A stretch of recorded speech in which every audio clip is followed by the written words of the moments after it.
Subscribe कीजिए ध्येय IAS channel को और बेल आइकन को दबाइए लेटेस्ट वीडियो सबसे पहले देखने के लिए।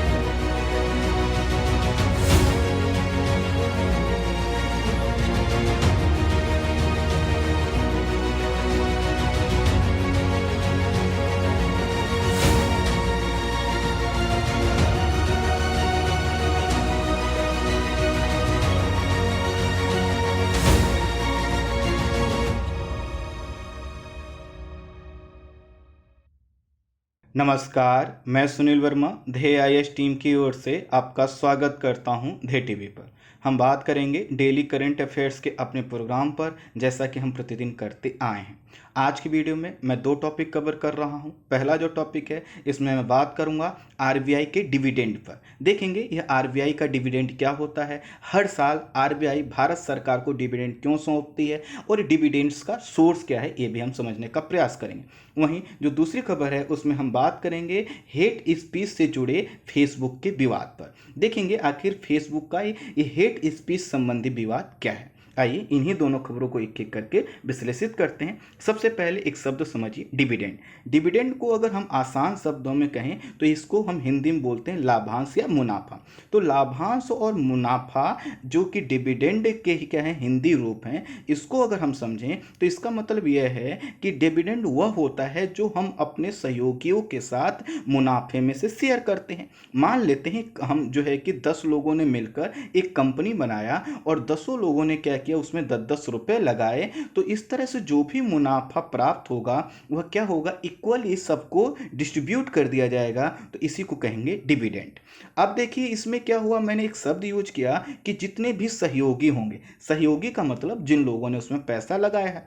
तो बैंकिंग क्षेत्र में जो सहयोगी होते हैं उन्हें बोला जाता है शेयर होल्डर्स। और आपको पता है आरबीआई भी क्या है, एक बैंक है। तो जिस प्रकार से बैंक समय समय पर अपने लाभ को अपने शेयर होल्डर्स के बीच में डिस्ट्रीब्यूट करते हैं, इसको हम डिविडेंड बोलते हैं। ठीक इसी तरह से चूंकि आरबीआई भी एक बैंक है, तो उसको जो लाभ प्राप्त होगा वह लाभ अपने जो शेयर धारक हैं, जो शेयर होल्डर हैं, या फिर जिनके पास आरबीआई का स्वामित्व है, उनको क्या करेगा, वह डिविडेंड सौंपेगा। और सौंपने का मतलब यह है कि यह जो है कि जिम्मेदारी है आरबीआई के पास कि वह अपने स्वामित्व धारक को जो भी लाभ प्राप्त हुआ है उसका एक हिस्सा सौंपे। अब देखिए थोड़ा सा आरबीआई को समझ लीजिए और इससे ये समझना आसान हो जाएगा कि आखिर आरबीआई भारत सरकार को पैसे क्यों देती है। आरबीआई की स्थापना भारतीय रिजर्व बैंक अधिनियम 1934 के प्रावधानों के अनुसार 1 अप्रैल 1935 को हुई थी। प्रारंभ में इसका जो केंद्रीय कार्यालय था वो कलकत्ता था और बाद में 1937 में इसको स्थानांतरित कर दिया गया मुंबई, और वहीं पर क्या हुआ, यह स्थायी स्थानांतरण बना रहा। अब जब यह बना था आरबीआई, तो उस समय इस पर जो स्वामित्व था वो निजी था, कई लोगों का पैसा लगा था। तो कई लोगों का जब पैसा लगा रहेगा और निजी स्वामित्व होगा, तो इसका मतलब क्या है कि उस समय आरबीआई जो भी पैसा प्रॉफिट कमाती थी, जितने लोग भी इसमें निजी स्वामित्व से जुड़े रहे होंगे उनको वह डिस्ट्रीब्यूट करती रही होगी। लेकिन क्या हुआ कि वर्ष 1949 में हमने इसका राष्ट्रीयकरण कर दिया, और जब राष्ट्रीयकरण किया तो इसका स्वामित्व किसके पास आ गया, भारत सरकार के पास आ गया। और भारत सरकार क्या हो गया, इसका प्रमुख शेयरधारक हो गया, शेयर होल्डर्स हो गया। आसान शब्दों में कहें, स्वामित्व धारक ज्यादा अच्छा शब्द है।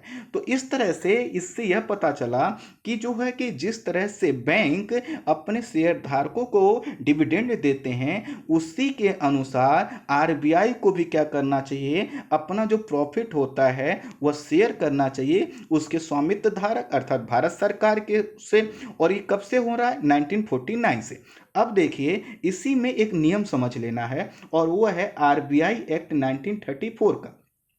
तो आरबीआई एक्ट 1934 का जो सेक्शन 47 है वो ये कहता है, उसमें साफ साफ लिखा है कि आरबीआई अपने लाभ को अपने स्वामित्व धारकों के साथ शेयर करेगी, अर्थात उसको प्रदान करेगी। जैसा कि मैंने बताया कि इस समय पूर्ण स्वामित्व किसका है, वह भारत सरकार का। इसीलिए आरबीआई क्या करती है, समय समय पर अपना जो है कि जो डिविडेंड होता है, प्रॉफिट होता है, वह आरबीआई के साथ भारत सरकार के साथ क्या करती है, शेयर करती है। तो आप अब कहेंगे इस तरह से तो हमको क्या पता चला कि आरबीआई भारत सरकार के अधीन पूरी तरह से कार्य करने वाली संस्था। देखिए उसमें भारत सरकार का जरूर स्वामित्व है, लेकिन बावजूद इसके आरबीआई को काफी स्वतंत्रता दी गई है। हालांकि स्वतंत्रता को लेकर कई प्रकार के विवाद उत्पन्न होते रहते हैं, हम उस पर नहीं जाएंगे। हाल ही में आरबीआई ने क्या किया, भारत सरकार को 57,128 करोड़ रुपए का डिविडेंड जो है कि भारत सरकार को देने की घोषणा की है। रकम कितनी है, 57,128 करोड़ रुपए। इसी के साथ एक और घोषणा हुई है कि आरबीआई ने अपनी वार्षिक रिपोर्ट को अप्रूव कर दिया। तो दो चीजों को हमें समझना है कि आखिर ये जो आरबीआई का डिविडेंड है जो वह भारत सरकार के साथ शेयर करने जा रही है, ये आया कहां से, और दूसरा वार्षिक रिपोर्ट इसकी क्या है। पहले थोड़ा सा डिविडेंड पर बात करते हैं। तो देखिए मैंने आपको क्या बताया कि हाल ही में क्या हुआ है, आरबीआई ने भारत सरकार को कितना पैसा सौंपने की बात कही है, 57,128 करोड़ रुपए। यहाँ पे थोड़ा सा ध्यान दीजिएगा, 57.123 लिख गया है, गलत है। 57,128 करोड़ रुपए देने की बात की गई।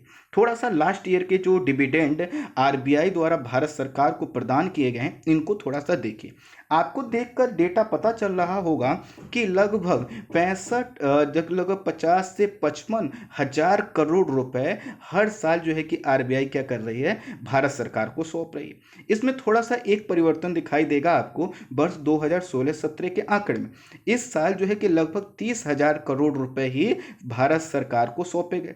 लेकिन अगर 2018-19 का आंकड़ा देखेंगे तो औसतन जो 50 से 55 हजार करोड़ रुपए का अमाउंट है वह एक्सीड कर गया है, वो बढ़ गया है, और वो कितना हो गया है, 123,000 लगभग करोड़ रुपए तक पहुंच गया।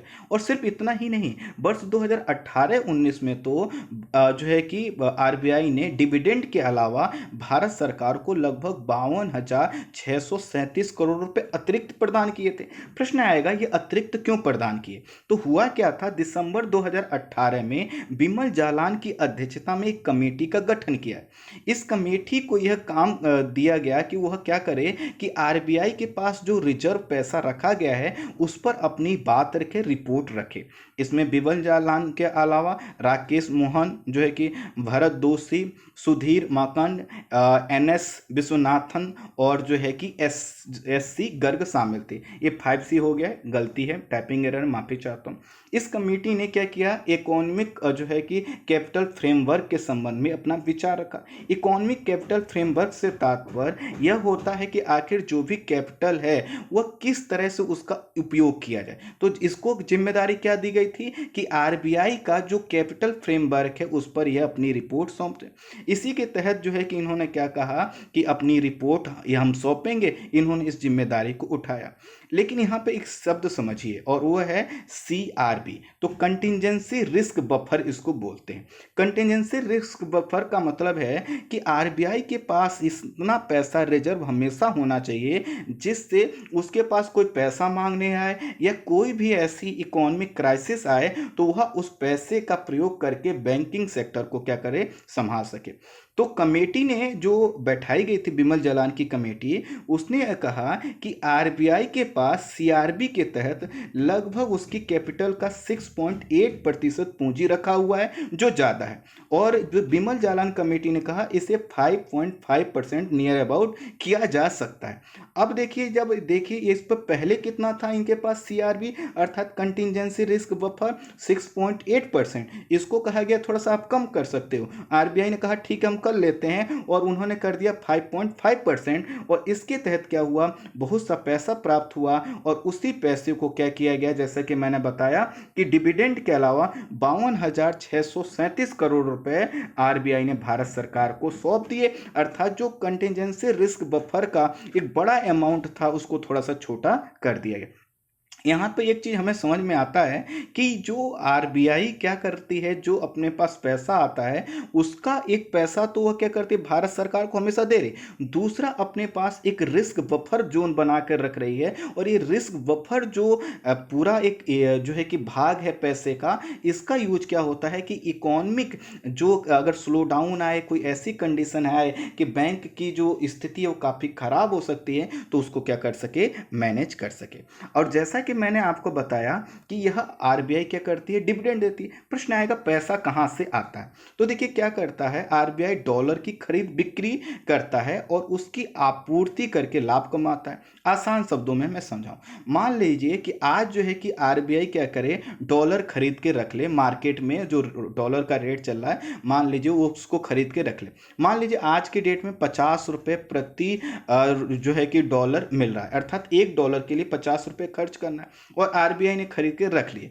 कुछ समय बाद क्या हुआ, मार्केट में डॉलर की डिमांड बढ़ी और डॉलर की डिमांड इतनी हो गई कि $1 के लिए 80 रुपये क्या होंगे, अब देने होंगे तब मिल पाएगा। ऐसे समय में अगर क्या करे, जो 50 रुपये में आरबीआई ने डॉलर खरीदे थे उनको मार्केट में क्या करे, बेच दे, तो उसको क्या हो गया, प्रत्येक डॉलर पर लगभग 30 रुपये का क्या हो गया, फायदा हो गया। तो बहुत सी ऐसी गतिविधियां हैं जिनके माध्यम से क्या करती है, जो विदेशी करेंसी है आरबीआई उनको क्या करती है, खरीद कर रखती है, और जब ज़्यादा मांग होती है उनको बेच देती है। तो ज़्यादा मांग होगी तो बेचेगी, तो क्या करेगी, वो दो चीज़ों को मैनेज करेगी। पहला ये है कि उससे क्या हो, ऐसा ना हो कि जो है कि किसी विदेशी मुद्रा का अभाव हो जाए या कोई दिक्कत हो जाए।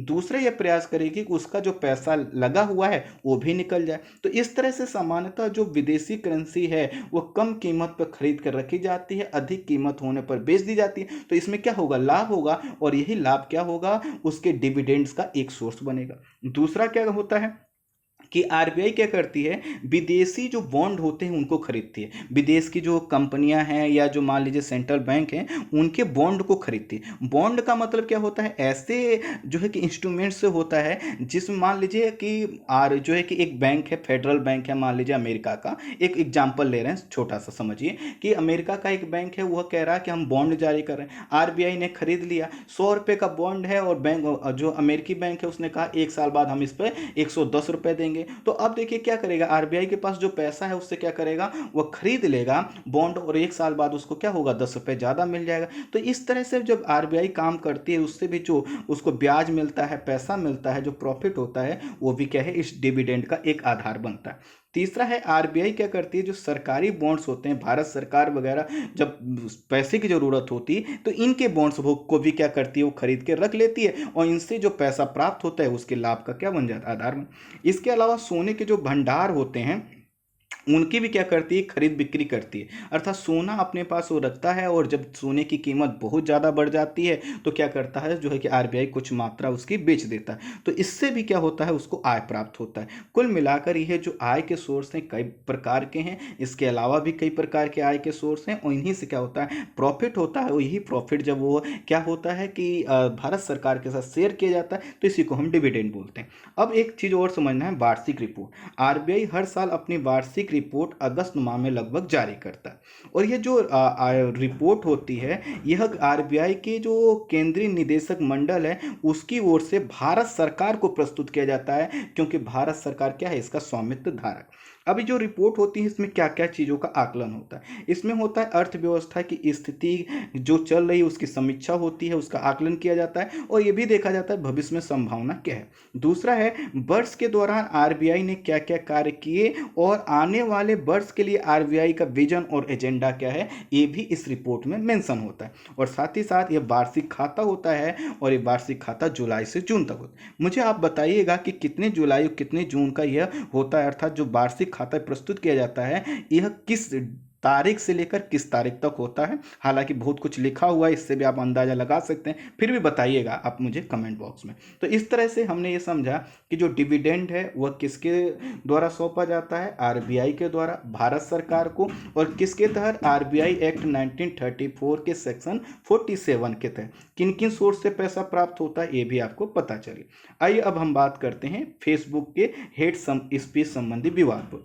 फेसबुक एक निःशुल्क सामाजिक नेटवर्किंग सेवा है जिसके यूजर्स की संख्या 2.7 बिलियन है। वहीं भारत में ये संख्या 241 मिलियन है। क्लियर कर दूं पहले कि कई जगह पे ये 290 मिलियन भी लिखा है, लेकिन जो है कि ज़्यादा जगह जो लिखा है वो 241 मिलियन है। कुल मिलाकर हमें संख्या हमसे नहीं पूछा जाएगा, लेकिन फिर भी हमें यह समझना है कि यह जो संख्या वो काफ़ी बड़ी है। इस तरह से अगर हम देखें तो भारत और विश्व की एक बड़ी आबादी अपना समय किस पर व्यतीत करती है? फेसबुक पर। यह अपने विचारों का आदान प्रदान करते हैं, एक दूसरे से जुड़े रहते हैं। ठीक इसी प्रकार के अन्य सोशल साइट्स भी इसी प्रकार काम कर रहे हैं। लेकिन फेसबुक जो है उसको थोड़ा समझिए तो ये एक निजी कंपनी के तौर पे काम करती है, अर्थात उसके जो भी नियम और कायदे और कानून होंगे उसमें क्या होगा? कंपनी का हित छुपा होगा।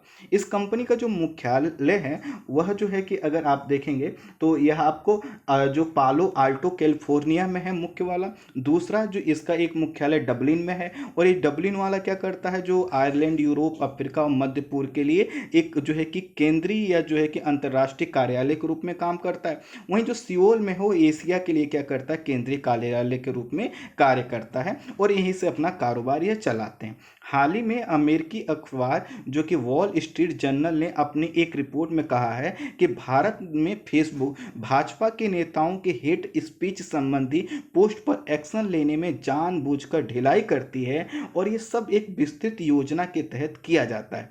फेसबुक ने भाजपा के कट्टरपंथी हिंदुओं के फेवर किया है, अर्थात उनके हेट स्पीच संबंधी जो पोस्ट हैं उनको डिलीट करने में या उनके अकाउंट को ब्लॉक करने में क्या किया है? निष्पक्षता नहीं दिखाया है, यह कहा गया है जो है कि इस जर्नल के माध्यम। ये भी कहा गया रिपोर्ट में जो कि फेसबुक इंडिया की जो पब्लिक जो पॉलिसी की जो डायरेक्टर हैं अनखी दास, इन्होंने कहा कि इन्होंने अपने स्टाफ से कहा था कि भाजपा नेताओं की जो हेट स्पीच संबंधी पोस्ट है, अगर अब उसको हम हटाते हैं तो इससे क्या होगा? कंपनी का जो भारत में कारोबार क्या होगा? प्रभावित होगा।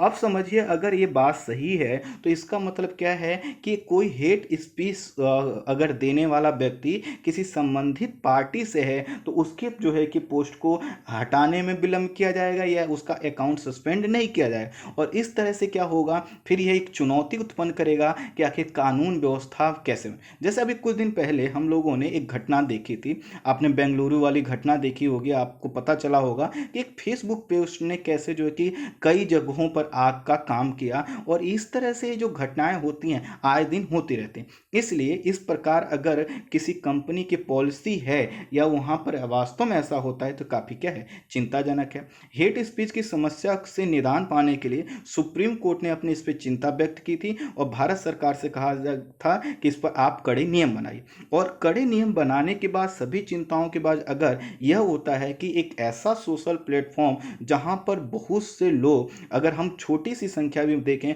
241 मिलियन लोग क्या कर रहे हैं, इस पर जुड़े हैं, तो ये काफी घातक हो जाता। अब देखिए जैसा कि मैंने बताया कि बेंगलुरु में कुछ दिन पहले हिंसा भड़की थी और फेसबुक पोस्ट से जुड़ी थी। इस कहानी को थोड़ा सा वर्ष 2017 से समझिए। यहाँ पर तेलंगाना में भारतीय जनता पार्टी के एक एमएलए थे जिनका नाम था राजा सिंह। तो ये जो एमएलए राजा सिंह थे, इन्होंने क्या किया था? एक जो है कि पोस्ट किया था, और पोस्ट क्या किया था? वो हेट स्पीच से जुड़ा था, जिसमें इन्होंने क्या किया था? मुस्लिम समुदाय के खिलाफ लिखा था। और ये जब इन्होंने ऐसा लिखा तो इसके खिलाफ क्या हुआ? पुलिस में कंप्लेन की गई, और कंप्लेन करने के बाद इन पर क्या हुआ? आगे जो है कि एफआईआर तक दर्ज हुआ। लेकिन फेसबुक ने अकाउंट को हमेशा के लिए बंद नहीं किया, और वो तब नहीं किया जबकि फेसबुक के ही कई कर्मचारियों ने कहा कि यह हेट स्पीच वाला अकाउंट है, इस पर दोबारा ऐसी गतिविधि हो सकती हैं, इसलिए हमें क्या करना चाहिए? इसको हटा देना चाहिए, जो है कि हमेशा परमानेंट के लिए सस्पेंड कर देना चाहिए। तो कई रिपोर्ट में यह भी कहा गया कि फेसबुक ने क्या किया?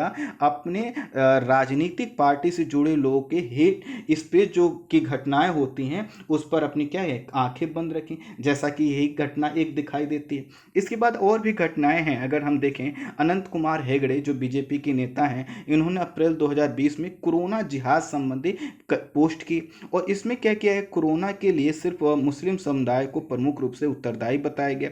ट्विटर ने इस पोस्ट के आधार पर हेगड़े के अकाउंट को तो सस्पेंड कर दिया, लेकिन फेसबुक ने केवल उनके पोस्ट को ही हटाया, उनके अकाउंट को परमानेंटली क्या किया, ब्लॉक नहीं किया या डिलीट नहीं किया। तो इससे क्या पता चलता है कि यह जो पूरी गतिविधि है इसमें भी ये क्या हो रहा है, कहीं ना कहीं पक्षपात हो रहा है। इसी तरह अगर फरवरी माह में कपिल मिश्रा जो दिल्ली बीजेपी नेता हैं, उन्होंने जो है कि एक वीडियो पोस्ट किया था और उसमें जो सीए का जो विरोध कर रहे थे उन लोगों से कहा गया था कि इनको यहाँ से हट जाना चाहिए। पुलिस से कहा गया था कि आप यह जो लोग बैठे हुए हैं जो सीए का विरोध कर रहे हैं आप उन्हें हटाइए या फिर हम बलपूर्वक इनको हटा देंगे। इसके बाद काफ़ी हिंसा फैली और हिंसा के बाद क्या हुआ कि आपने देखा कि वो कितनी गंभीर त्रासदी एक कंडीशन क्रिएट हो गई थी। लेकिन फेसबुक ने क्या किया, सिर्फ इस पोस्ट को हटाया, लेकिन जब तक ये पोस्ट हटता तब तक जो है कि दंगों की जो चिंगारी है वो सुलग चुकी थी और फिर दिल्ली में दंगे प्रारंभ हो गए थे। ऐसी कई घटनाओं के आधार पर फेसबुक पर यह आरोप लगता है कि वो क्या करता है, जो सत्ताधारी दल है उसको फेवर करता है और जो हो उसके आधार पर क्या होता है, किसी देश में जो लॉ एंड ऑर्डर है किसी भी राज्य में वो प्रभावित होता है और इस तरह से यह एक गलत है। इसी की तरह अब इस मुद्दे पर गंभीरता दिखाते हुए संसद की जो सूचना प्रौद्योगिकी की स्थायी समिति के अध्यक्ष हैं सांसद शशि थरूर, उन्होंने कहा है कि जो है कि हम क्या करेंगे, फेसबुक का इस पर पक्ष जानना चाहेंगे और हम देखेंगे कि वास्तव में क्या ऐसा हो रहा है, लेकिन फिर भी उस पर उन्होंने चिंता जाहिर की। इसी के अलावा कांग्रेस ने जो है कि इस मामले पर क्या किया है, संयुक्त संसदीय समिति अर्थात जेपीसी के गठन की मांग की है और कहा है कि इसको चेक किया जाना चाहिए जेपीसी के माध्यम से, क्योंकि ये काफ़ी गंभीर मुद्दा। और मैं यहाँ पे एक चीज़ और क्लियर कर दूँ कि फेसबुक पर यह जो आरोप लगे हैं पहली बार कोई आरोप नहीं लगे हैं, पहले भी कई देशों में लगते हैं। अमेरिका में देख ले तो अमेरिका में तो कई कंपनियों ने क्या किया, फेसबुक को जो ऐड देने थे वो बंद कर दिए, क्योंकि कहा कि जो फेसबुक है क्या है, राजनीतिक पूर्वाग्रह से ग्रसित है। यूरोप के कई देशों में, एशिया के कई देशों में इस प्रकार के विवाद सामने आते रहे हैं और यह बात आती रही है कि जो फेसबुक है वो क्या करता है, जो भी वहाँ की रूलिंग पार्टी है उसको फेवर करता है, उसको लाभ पहुँचाता है, जिससे अब उसका बिजनेस बढ़ सके। अब जिस तरह से फेसबुक पर ये बात आई, फेसबुक ने इस चीज़ को नकारा है, लेकिन अभी तक के जितने एक्सीडेंट हुए हैं, जितनी घटनाएं हुई हैं, जितने विवाद उभरे हैं, उनको देखकर ये नहीं लगता कि फेसबुक एक निष्पक्ष तरीके से कार्य करता है। हाँ, ये जरूर है, हेट स्पीच को लेकर क्या करना चाहिए, जीरो टॉलरेंस की नीति अपनानी चाहिए, लेकिन यह जो संस्थाएं हैं कहीं ना कहीं यह हमारे जो खामियां हैं, जो प्रशासनिक खामियां हैं, उनका फायदा उठाते हैं। जैसे आप देखिए कि भारत में बहुत सी विदेशी ऐसी कंपनियां हैं जो आती हैं, अपना बिजनेस अपने हिसाब से करती हैं और फिर उसका खामियाजा हमें भुगतने को मिलता है। जैसे अगर भोपाल गैस त्रासदी में जो केस हुआ था यूनियन कार्बाइड कंपनी का, उसको आप देखिए, ठीक इसी तरह से जो अन्य कंपनियां हैं वह जो बाहर के जो नियम है, देशों के नियम है, उनको तो मजबूती से फॉलो करती हैं। हमारे यहाँ जैसी आती हैं वो क्या करती हैं, अपने हिसाब से जैसा उनको कंपनी को प्रॉफिट फील होता है वैसा करने लगती हैं।